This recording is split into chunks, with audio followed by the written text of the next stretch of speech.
श्रीमद् भागवत गीता चतुर्थ अध्याय दिव्य ज्ञान श्लोक नंबर 15 यानी 15। एवं ज्ञात्वा कृतं कर्म पूर्वहि अपि मुमुक्षुभिः कुरु कर्म एव तस्मात् त्वं पूर्वहि पूर्वतरम कृतम्। पूर्व श्लोक में अपना उदाहरण देकर अब आगे के श्लोक में भगवान मुमुक्षु पुरुषों का उदाहरण देते हुए अर्जुन को निष्काम भाव पूर्वक अपना कर्तव्य कर्म करने की आज्ञा देते हैं। एवं इस प्रकार ज्ञात्वा भली भांति जानकर कृतम किया गया कर्म यानी कार्य कर्म पूर्व ही पूर्ववर्ती अपि निसंदेह मुमुक्षु भी मोक्ष प्राप्त व्यक्तियों द्वारा करो कर्म स्वधर्म नियत कार्य एवं निश्चय ही तस्मात् अतः तुम पूर्व ही पूर्ववर्तियों द्वारा पूर्वतरम प्राचीन काल में कृतम संपन्न किया गया। अर्थ क्या है? प्राचीन काल में समस्त मुक्त आत्माओं ने मेरी दिव्य प्रकृति को जान करके ही कर्म किया, अतः तुम्हें चाहिए कि उनके पद चिन्हों का अनुसरण करते हुए अपने कर्तव्य का पालन करो। प्रभु ने कहा अर्जुन को। तात्पर्य, मनुष्य की दो श्रेणियां हैं। कुछ के मनों में दूषित विचार भरे रहते हैं और कुछ भौतिक दृष्टि से स्वतंत्र होते हैं। कृष्ण भावना अमृत इन दोनों श्रेणियों के व्यक्ति के लिए समान रूप से लाभकारी है, लाभप्रद है। जिनके मनों में दूषित विचार भरे हैं उन्हें चाहिए कि भक्ति के अनुष्ठानों का पालन करते हुए क्रमिक शुद्धिकरण के लिए कृष्ण भावना अमृत को ग्रहण करें, और जिनके मन में पहले से ही ऐसी अशुद्धियों से स्वच्छता हो चुकी है वे उसी कृष्ण भावना अमृत में अग्रसर होकर आगे बढ़ते रहें, जिससे अन्य लोग उनके आदर्श कार्यों का अनुसरण करके और आगे बहुत सा लाभ उठा सकें। मूर्ख व्यक्ति या कृष्ण भावना अमृत में नवदीक्षित प्राय कृष्ण भावना अमृत का पूरा ज्ञान प्राप्त किए बिना कार्य से विरत होना चाहते हैं, किंतु भगवान ने युद्ध क्षेत्र के कार्य से विमुख होने की अर्जुन की इच्छा का समर्थन नहीं किया। आवश्यकता इस बात की है कि यह जाना जाए कि किस तरह कर्म किया जाए। कृष्ण भावना अमृत के कार्यों से विमुख होकर एकांत में बैठकर कृष्ण भावना अमृत का प्रदर्शन करना कृष्ण के लिए कार्य में रत होने की अपेक्षा कम महत्वपूर्ण है।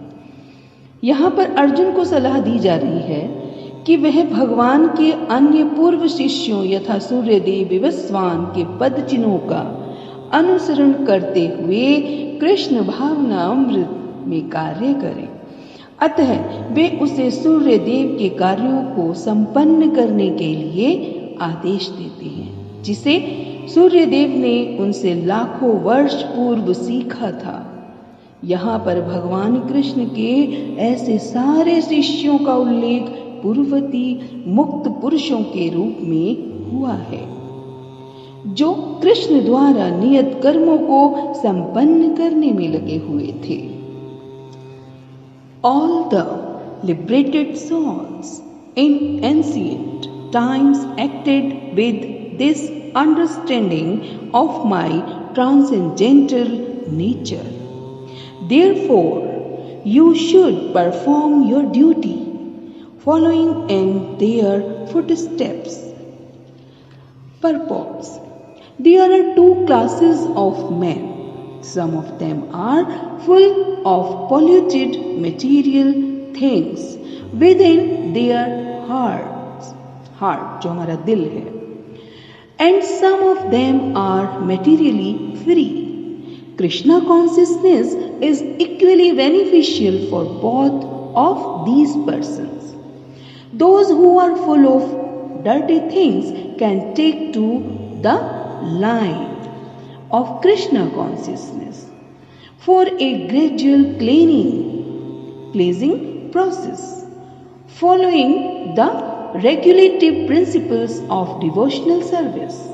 Those who are already cleansed of the impurities may continue to act in the same Krishna consciousness, so that others may follow their exemplary activities and thereby be benefited. Foolish persons or neophytes in Krishna consciousness often want to retire from activities without having knowledge of Krishna consciousness. Arjuna's desire to retire from activities on the battlefield was not approved by the Lord.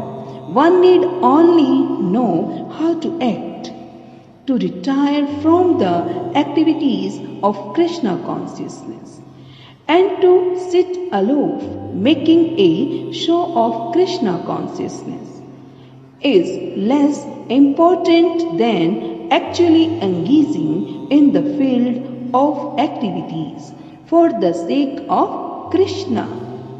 Arjuna is here advised to act in Krishna consciousness, following in the footsteps of the Lord's previous disciple, such as the sun god Vivasvan, as mentioned herein before.